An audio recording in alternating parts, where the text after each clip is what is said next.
Hello दोस्तों, कैसे हो आप सभी को मकर संक्रांति की ढेर सारी शुभकामनाएं। और मैं आशा करता हूं कि आप लोग बहुत बढ़िया होंगे, मस्त होंगे, जबरदस्त होंगे और आप लोगों का प्रिपरेशन बहुत बेहतर ढंग से चल रहा होगा। और जैसा कि आप जानते हैं कि मैं आप लोगों के लिए सी टेट, केवीएस और सुपर टेट के लिए मैथ लेकर के आता हूं। आज मैं आप लोगों के लिए कुछ महत्वपूर्ण प्रश्नों को लेकर के आया हूं ज्यामिति और क्षेत्रमिति से, जो कि आपको इन एग्जामों में खास करके सी टेट्स में आपको बहुत बार पूछे जाते हैं। तो चलिए उनके कॉन्सेप्ट को हम लोग सीखते हैं ताकि एक भी क्वेश्चन न छूट सके। तो चलिए हम लोग उनके कॉन्सेप्ट की ओर चलते हैं और सीखते हैं कि सबसे कम समय में हम लोग कैसे उसे हम लोग हल कर सकते हैं। अब देखिए दोस्तों, ये आपका क्वेश्चन है, बहुत ही आसान है। यहाँ पे 2 से 5 सेकंड में ऐसे क्वेश्चंस को आप बना सकते हैं। कैसे बनाएंगे उसको आप ध्यान दीजिए। यहाँ पर कह रहा है कि त्रिभुज एबीसी और डीईएफ है। कोई त्रिभुज आपका यहाँ पर है वो एबीसी है, ठीक है। ये ए हो गया, ये बी हो गया और ये सी हो गया। और उसी तरह से कोई त्रिभुज है आपका डीईएफ के बारे में बात कर रहा है। ये डी है, ये एफ है और ये यहाँ पर एफ है। यहाँ पर भुजाओं की लंबाई दिया हुआ है कि ए बी क्या आपका 5 सेंटीमीटर है और बीसी आपका कह रहा है कि आपका 6 सेंटीमीटर है और एसी कह रहा है कि आपका 4 सेंटीमीटर है। उसी तरह से इस त्रिभुज में कह रहा है कि डीई आपका 6 सेंटीमीटर है, अर्थात ये आपका 6 सेंटीमीटर है और ईएफ आपका 4 सेंटीमीटर है। जो ईएफ है ना वो आपको 4 सेंटीमीटर है और डीएफ कह रहा है कि 5 सेंटीमीटर है। इसमें कह रहा है कि इनमें से कौन सा निष्कर्ष सही है जो आपको दिया हुआ है, अर्थात त्रिभुज एबीसी, ये आपका चिन्ह होता है ना, ये आपको कॉन्ग्रुएंसी का चिन्ह होता है, सर्वांग समता का। यहाँ पर कह रहा है कि कौन सा त्रिभुज किसके सर्वांग सम है। सभी में देखिए कि सभी में त्रिभुज एबीसी के बारे में कह रहा है, अर्थात त्रिभुज एबीसी किसके सर्वांग सम है। यहाँ पे आपको पूछ रहा है तो आप 2 सेकंड में ऐसे प्रश्नों को आप बना सकते हैं। ए बी सी किस तरह से गणना हो रहा है, इधर से हो रहा है, तो इनके भुजाओं की गणना किस तरह से होगी।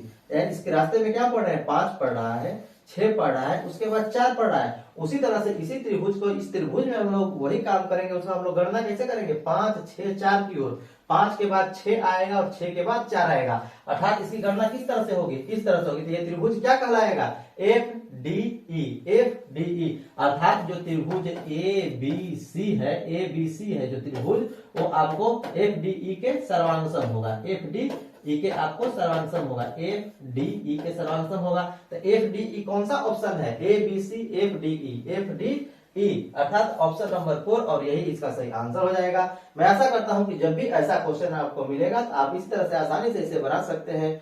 मैं ऐसा करता हूं कि आपको बहुत अच्छी तरह समझ में आ गई होगी। सर्वांग समता जब भी आपको करनी है तो जिस तरह से चल रहा है, एबीसी के बारे में पूछ रहा है, अर्थात इस तरह से रोटेट करेगा। उसके रास्ते में क्या पढ़ेंगे, 5 6 और 4 पढ़ेंगे। उसी तरह से यहाँ पर लोग देखेंगे कि 5 6 और 4 किसके रास्ते में पढ़ रहे हैं, तो एफ डी ई के रास्ते में पढ़ रहे हैं, अर्थात ये भी एबीसी त्रिभुज जो होगा वो एफ डी ई के सर्वांगसम होगा। तो ऑप्शन नंबर 4 इसका सही आंसर हो जाएगा। मैं ऐसा करता हूं कि ऐसे प्रश्नों को आप ऐसे ही करेंगे। तो चलिए हम लोग नेक्स्ट कॉन्सेप्ट को सीखते हैं। अब देखिए दोस्तों, ऐसा क्वेश्चन भी आपको निश्चित है कि एक आपसे पूछेगा ही, तो ऐसे प्रश्नों को आप कैसे बनाएंगे। यहाँ पर कह रहा है कि त्रिभुज एबीसी एक त्रिभुज है, ठीक है ना। एबीसी क्या आपको यहाँ पर है, एक त्रिभुज है, ठीक है। और आगे इस प्रश्न में कह रहा है कि कोण सी आपका 70 डिग्री है। तो मान लीजिए कि यह ए है, यह बी है और सी है, ठीक है ना। और कोण सी कह रहा है कि ये आपका 70 डिग्री है, ठीक है। और आगे देखिए यहाँ पर कह रहा है कि यदि भुजा बीसी पर पी कोई बिंदु है, इस बीसी पर क्या है, पी कोई आपको बिंदु है। यहाँ पर मान लीजिए कि यह बिंदु आपका यहाँ पर पी है। तो इस प्रकार का है कि एपी बराबर एसी है। जो एपी है ना, जो एपी है ना वो आपको एसी के बराबर है, अर्थात जो ये भुजा है ये भुजा के आपस में बराबर है। आगे कह रहा है कि कोण बी ए पी, जो कोण बी है, ए है और पी है, अर्थात इस कोण के बारे में बात कर रहा है कि जो ये कोण है वो आपका 30 डिग्री है।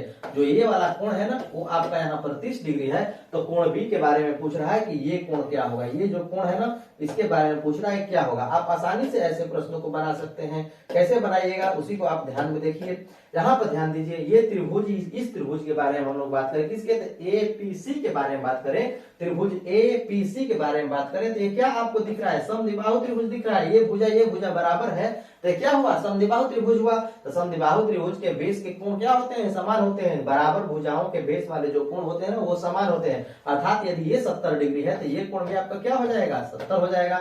मैं ऐसा करता हूँ कि इतनी कॉन्सेप्ट आपको समझ में आ रही है। अब ध्यान दीजिए, इस रेखा पर क्या है, ये 70 डिग्री कोण होता है। तो जानते हैं कि एक रेखा पर कितने डिग्री कोण बनते हैं, एक साइड में 180 डिग्री कोण बनते हैं। जब ये कोण 70 डिग्री होगा तो इस कोण के बारे में यदि हम बात करते हैं कितना हो जाएगा, 110 डिग्री।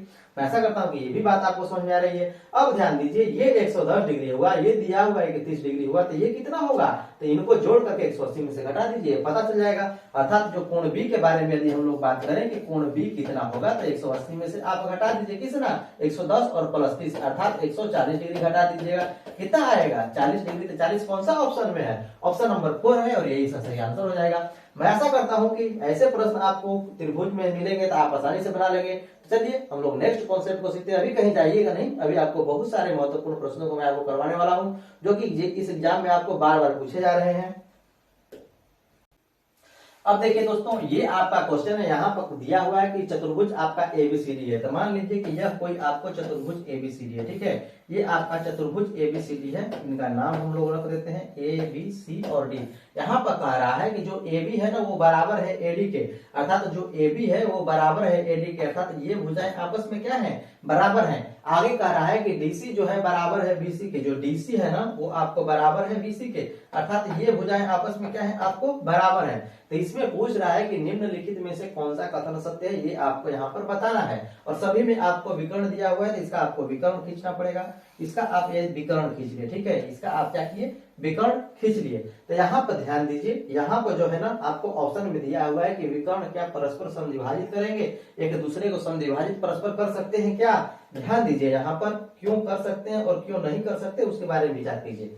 ध्यान दीजिए, ये दोनों भुजाएं क्या है, ये दोनों भुजाएं क्या है, यहाँ पे ये दोनों भुजाएं बराबर हैं। जो आपका यहाँ पर विकर्ण जो ये जा रहा है, इसको क्या करेगा, दो बराबर भागों में बांटेगा, अर्थात ये जो भुजा होगी ना इसके बराबर होगी। ये क्या होंगे, समद्विभाजित करेगा, इसको एक दूसरे को क्या करेगा, यहाँ पे एक दूसरे को नहीं बल्कि इस भुजा को जो है ना समद्विभाजित करेगा एसी विकर्ण, ठीक है, एसी विकर्ण जो है बीडी को समद्विभाजित करेगा। अब लेकिन यहाँ पर बात किया जाए कि विकर्ण परस्पर समद्विभाजित करते हैं क्या, एक दूसरे को समद्विभाजित करते हैं, नहीं करते हैं। ऐसा नहीं हो सकता कि आपको कर रहे हैं, सिर्फ आपको जो ए बी जो बीडी भुजा है वो आपको समद्विभाजित हो रही है। यदि हम वहीं पर एसी के बारे में बात करें तो देखिए ये भुजा और ये भुजा क्या है, बराबर नहीं है, यह समान है। समान होते तो ये भी विकर्ण आपस में बराबर बढ़ते, लेकिन यहाँ पर ये भुजाएं क्या है, आपस में समान नहीं है, तो ये आपको बराबर अनुपात में नहीं कटेंगे, अर्थात बराबर ये नहीं कटेंगे, सिर्फ यही आपको कटेंगे। तो इसलिए आपको नंबर 1 ऑप्शन आपका गलत हो जाएगा। आगे कह रहा है कि विकर्ण परस्पर समकोण पर समद्विभाजित करते हैं, समद्विभाजित करते ही नहीं है, तो फिर समकोण पर कहां से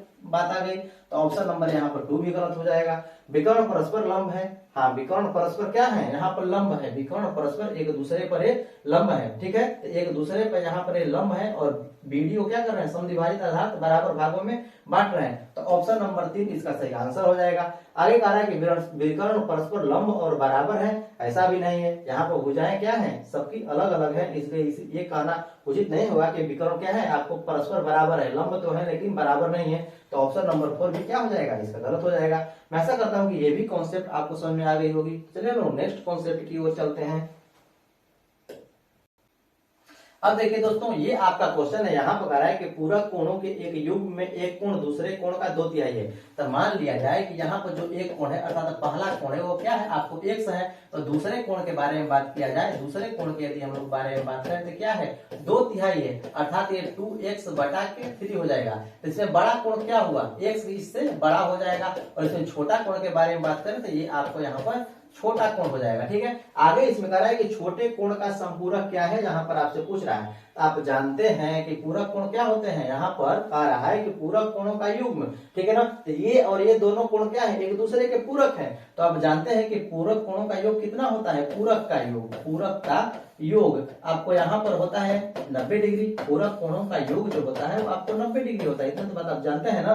तो यहाँ पर इनका योग यदि कीजिएगा अर्थात x प्लस 2x बटा में 3 कीजिएगा तो कितना आपको प्राप्त हो जाएगा, 90 डिग्री। इसे आप कैलकुलेट कीजिएगा तो क्या हो जाएगा, 4x बराबर ये 90 और गुना आपका जो ये भाग में 3 है ना, इधर जाकर के गुणा हो जाएगा। मैं आशा करता हूँ कि इतनी बात आपको समझ में आ रही है, इसमें आपको कुछ भी तकलीफ नहीं हो रही है। यहाँ पर 3x 2x 5x होगा, 4x नहीं बल्कि आपको 5x होगा। तो यहाँ पर आप इसे कैंसिल कर सकते हैं, 18 5 90, ठीक है। 18 बार में अर्थात x के बारे में यदि हम बात करें तो 18 3 कितना हो जाएगा, 54 डिग्री। जो x हो जाएगा ना वो आपको 54 डिग्री, अर्थात जो बड़ा कोण है वो आपको 54 डिग्री हो जाएगा। तो यहाँ पर आप छोटा कोण भी निकाल सकते हैं। छोटा कोण क्या है, 2x बटा के 3 है, ठीक है ना। तो यहाँ पर कह रहे हैं कि छोटे कोण का संपूरक कोण, छोटे कोण का संपूरक कोण। तो आप जानते हैं कि संपूरक कोणों का योग कितना होता है, जो संपूरक कोण होता है, जो संपूरक कोणों का योग के बारे में बात करें संपूरक, तो वो आपको होता है 180 डिग्री। मैं ऐसा करता हूँ कि इतनी बात आप जानते हैं, जब 180 डिग्री होता है तो यहाँ पर यही कह रहा है ना कि जो इसका संपूरक है, छोटे कोण का संपूरक, तो 180 में से यदि हम लोग छोटे कोण को घटा दें तो आपको इसका संपूरक पता चल जाएगा।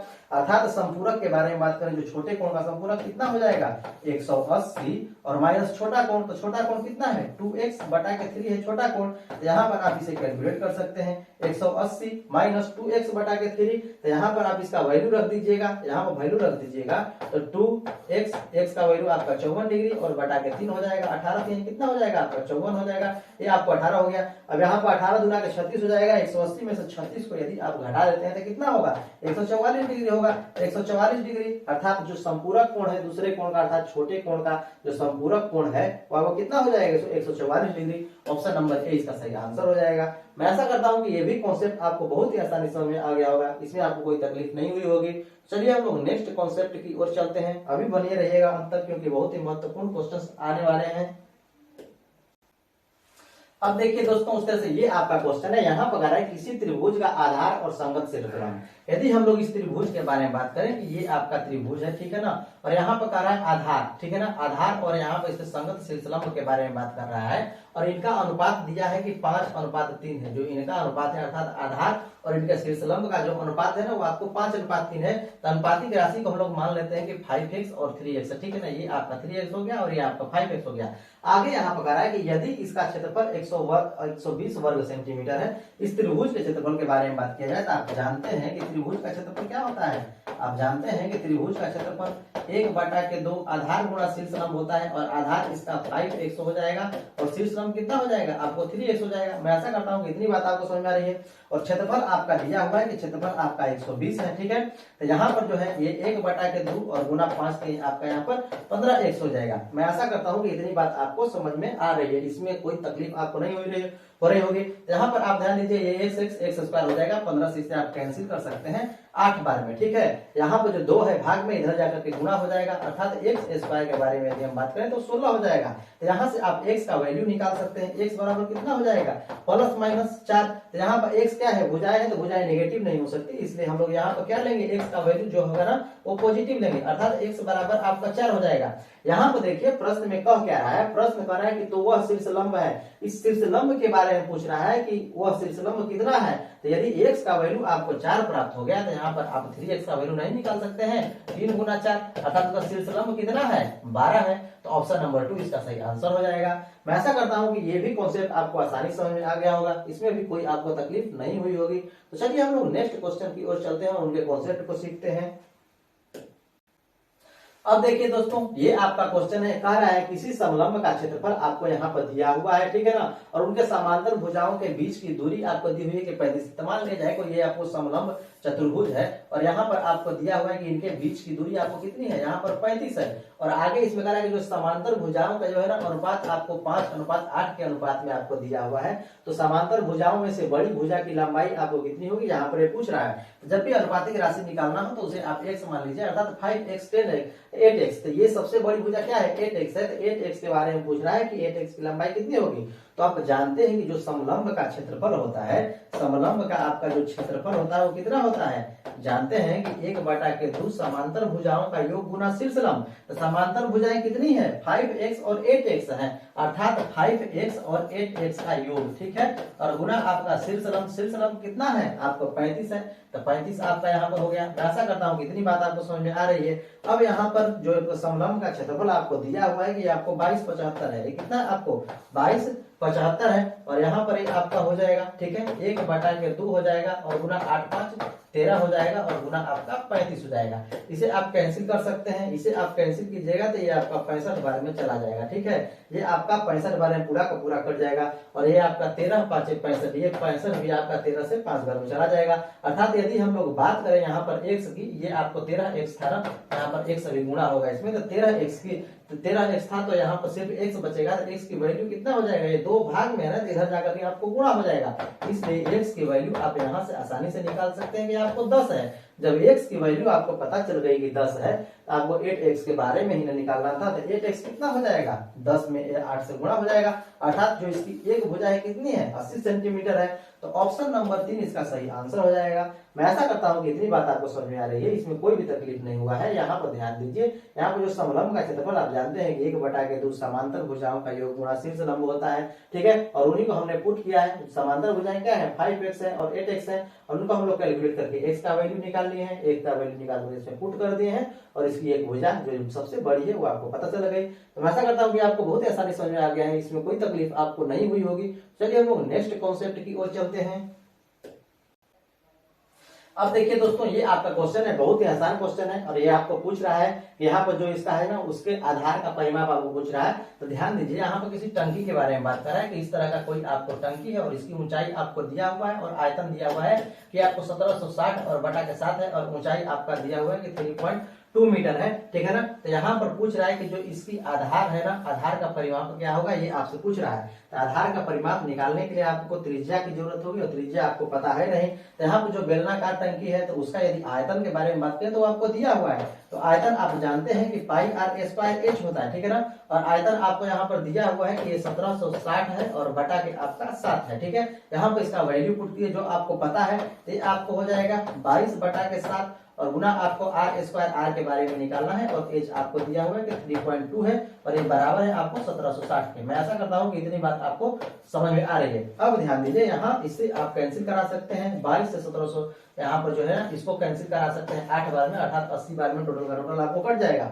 अब ध्यान दीजिए, ये आपको गुणा में है, उधर जाएगा तो भाग में लग जाएगा, अर्थात आर स्क्वायर के बारे में बात करें तो क्या हो जाएगा, 80 और बटा के 3.2 पॉइंट को हटाइएगा, तो यहाँ पर क्या कीजिएगा, एक और जीरो आपको लगाना पड़ेगा, ठीक है। तो यहाँ पर आप देखिए ध्यान से, ये 800 हो जाएगा और ये आपको 32 हो जाएगा। इसे आप कैंसिल कर सकते हैं, 8 चौके 32 में, अर्थात ये बचेगा क्या, आर स्क्वायर बराबर आपका 100 और बटा के 4 हो जाएगा। इससे कैंसिल कीजिएगा तो 25 बार में पूरा का पूरा कट जाएगा। क्या हो जाएगा, 25 बार में पूरा का पूरा कटेगा। तो यदि हम आर के बारे में बात कर रहे हैं पर आर कितना निकल करके आ गया, आपका 5 आ गया। मैं ऐसा करता हूं कि इतनी बात आपको समझ में आ रही है। अब जब आपको त्रिज्या निकल गई तो इसका जो परिमाप है ये भी आप आसानी से निकाल सकते हैं। जो इसका परिमाप होगा क्या होगा, 2 पाई आर होगा। तो 2 पाई कितना है, 22 बटा के 7, और आर आप निकाल चुके हैं, ये आपको 5 है, ठीक है। इसे कैलकुलेट कीजिएगा तो 44 हो जाएगा, 4 से 5 से गुणा कीजिएगा तो पंचों के आपका 20 हो जाएगा, पंचों के 20 दो आपको कितना हो जाएगा, 22, और बटा के आपका 7 हो जाएगा, 220 बटा के 7। ऑप्शन नंबर 4 है, इसका सही आंसर हो जाएगा। मैं ऐसा करता हूं कि ऐसे प्रश्न आपको जब भी मिलेंगे आप इसी तरह से आसानी से इसे बना लेंगे। चलिए हम नेक्स्ट कॉन्सेप्ट की ओर चलते हैं।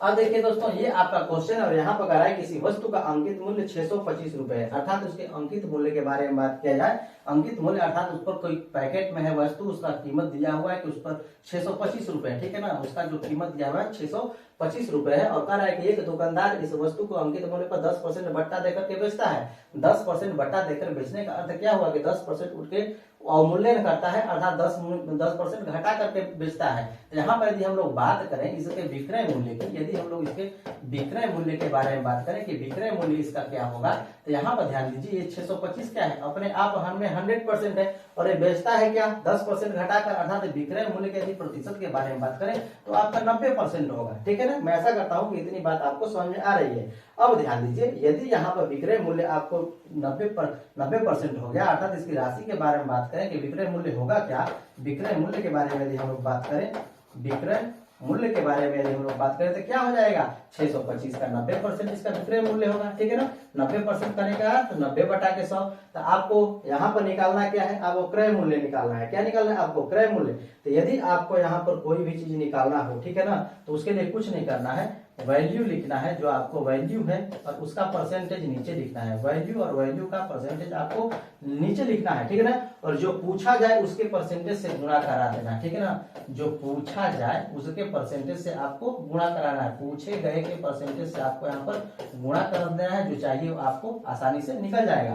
तो यहाँ पर आपको चाहिए क्या, आपको चाहिए यहाँ पर क्रय मूल्य, यहाँ पर आपको चाहिए क्रय मूल्य, यहाँ पर आपको चाहिए क्रय मूल्य। अब आपके पास वैल्यू क्या है, वैल्यू आपका यही ना है, विक्रय मूल्य आपको दिया हुआ है, ये आपका 625 है, ठीक है। 625 और गुणा 90 और बटा के आपका 100, ये आपका है क्रय मूल्य। यहाँ पर यदि हम लोग बात करें इस आपको फॉर्मूले की वैल्यू का परसेंटेज, तो ये आपका क्रय मूल्य है, ठीक है ना। क्रय मूल्य नहीं बल्कि ये आपका विक्रय मूल्य है। और विक्रय मूल्य का परसेंटेज कितना है, यहाँ पर करा है कि उसको 25% लाभ होता है। क्या होता है, आपको 25% लाभ होता है। तो ये इतना आपको इससे पर आपको 125% लाभ होता है, अर्थात इसके परसेंटेज के बारे में बात करें कि वो 125% है। ये कितना है, 125% है, क्योंकि 25% का लाभ होता है। ये जो राशि है ना अपने आप में 100% है।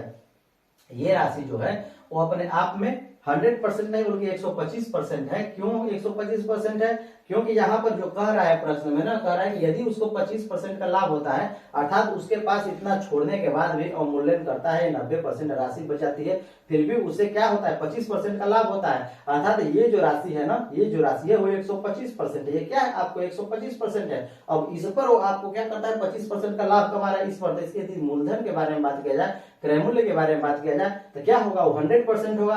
अर्थात ये टोटल का टोटल राशि क्या होगी, 125% होगी। इसलिए 625 गुणा 90/100, अर्थात जो ये क्या है, जो वैल्यू है और वैल्यू का परसेंटेज, अर्थात जो ये वैल्यू है ये अपने आप में 125% है। और यहाँ पर कह रहा है कि इसका आपको निकालिए क्रय मूल्य। तो यहाँ पर आपको जो पूछा गया उसके परसेंटेज आपको गुणा कराना है। पूछा क्या जा रहा है, क्रय मूल्य। और क्रय मूल्य क्या होता है, अपने आप में 100% होता है। क्रय मूल्य आपके अपने आप में 100% होता है, तो 100% से गुणा करा दीजिए। मैं ऐसा करता हूँ कि इतनी बात आपको समझ में आ रही है कि 125 से यहाँ पर क्यों भाग दिया गया है, क्योंकि ये 125 है, तो वैल्यू का परसेंटेज आपको नीचे होगा। और जो पूछा गया उसके परसेंटेज, तो पूछा जा रहा है क्रय मूल्य अपने आप में 100% होता है, इसलिए हम लोग 100% से गुणा करा देंगे। यहाँ पर आप इसे कैलकुलेट कर सकते हैं। कैलकुलेट कर लीजिए, 125 5 आपका 625 हो जाएगा। ये 5 बार में चला जाएगा और इसे आप कैंसिल कर सकते हैं। यहाँ पर ध्यान दीजिए, ये आपका 100 है ना, इस 100 से ये 100 आपका कैंसिल हो जाएगा। तो 9 5 क्या हो जाएगा, 45, 450 रुपए, अर्थात उसका क्रय मूल्य क्या होगा, 450। ऑप्शन नंबर 4 और यही इसका सही आंसर हो जाएगा। मैं आशा करता हूँ कि ये कॉन्सेप्ट भी आपको बहुत ही आसानी समझ में आ गई होगी। यदि समझ में आ गई है तो वीडियो को लाइक से सब्सक्राइब जरूर कर दीजिएगा और दोस्तों में भी शेयर कर दीजिएगा। आज अभी के लिए इतना ही। देखने के लिए धन्यवाद। मिलते हैं हम लोग नेक्स्ट इंटरेस्टिंग वीडियो में।